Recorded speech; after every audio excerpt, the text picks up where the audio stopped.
மக்களே 2024 முடிய போகுது. ஆனா இந்த 2024லுமே பல போர் இன்னும் ஆரம்பிச்சு முடியாத நிலைமையில இருக்கு. இதுல நமக்கு தெரிஞ்சதெல்லாம் ஒரு 1-2 தான் இருக்கும். ஆனா உண்மையாலேயே இந்த உலகத்துல இப்போ எத்தனை போர் நடந்துகிட்டு இருக்கு அப்படிங்கறத நம்ம இந்த வீடியோல பார்க்கலாம். இதுல நம்ம இத 3 வகையா பிரிச்சுக்கலாம். இதுல மேஜர், மாடரேட், ஸ்மால் அப்படிங்கிற இந்த 3 வகையில தான் இப்போ உலகத்துல போர் நடந்துகிட்டு இருக்கு. இதுல நம்ம மேஜர் கான்ஃபிளிக்ஸ்ல என்ன நடக்குது அப்படின்னு பாத்தீங்கன்னா எல்லாத்துக்குமே தெரிஞ்ச கிட்டத்தட்ட 3 வருஷமா நடந்துட்டு இருக்க ரஷ்யா உக்ரைன் வார் தான். இந்த வார்ல கிட்டத்தட்ட 10,000க்கும் மேல இந்த 2024 பலியாயிருக்காங்க. இதுக்கு அடுத்ததா சூடான் சிவில் வார். இதுல சூடானோட ஆர்ம்டு போர்சஸ்க்கும் அதை எதிர்த்து ராபிட் சப்போர்ட் ஃபோர்ஸ் அப்படிங்கிற போர்ஸ்க்கும் நடக்கிற ஒரு உள்நாட்டு போர் தான். இந்த போர்லயுமே 10,000க்கும் மேற்பட்ட உயிர் பலி நடந்திருக்கதா சொல்றாங்க. இதுக்கு அடுத்து நம்ம மாடரேட் கான்ஃபிளிக்ஸ்குள்ள போனா அதுல முதல்ல இருக்குது மியான்மர். இந்த போர் அவங்களோட உள்நாட்டு ராணுவ கட்டுப்பாட்டை எதிர்த்து போடப்படக்கூடிய ஒரு போர் தான்.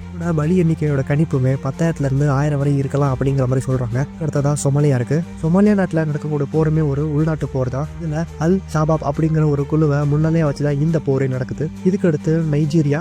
இந்த போர்ல போகோ ஹராம் அப்படிங்கிறவங்களுக்கும் அந்த ஊர்ல உள்ள விவசாயிகளுக்கும் நடுவில் நடக்கிற ஒரு போர் தான். இந்த போர்லயும் 10,000ல இருந்து 1000 வரையும் உயிர் பலி நடந்திருக்கலாம் அப்படிங்கிற ஒரு கணிப்பு இருக்கு. இதுக்கு அடுத்ததா இஸ்ரேல் காசா வார். இந்த வார் பத்தி நமக்கு கொஞ்சம் தெரிஞ்சிருக்க வாய்ப்பு இருக்கு. இல்ல காசா அதுக்கப்புறமா இஸ்ரேலுக்கு நடுவில் நடக்கிற சண்டையில அந்த ஊர் மக்கள் எவ்வளவு கஷ்டப்படுறாங்க அப்படிங்கறத நம்ம தினந்தரம் ஒரு செய்தியா கேட்டுருவோம். இந்த 2024 இந்த போரோட உயிர் பலி எண்ணிக்கையுமே 1000ல இருந்து 10,000 வரை இருக்கலாம் அப்படிங்கிற கணிப்பு இருக்கு. இதுக்கு அடுத்து நம்ம ஸ்மாலர் கான்ஃபிளிக்ஸ்குள்ள போனோம். இதுல யாமன், ஹெய்டி, எத்தியோப்பியா, அதுக்கப்புறமா தாய்வான். இந்த நாட்டுலலாம் எப்போ வேணாலும் போர் பெருசா வெடிக்கலாம் அப்படிங்கிற ஒரு நிலவிட்டு தான் இருக்கு. இந்த போர்கள்லாம் எப்படி ஆரம்பிச்சிருக்கோம் அப்படின்னு நினைக்கிறீங்க?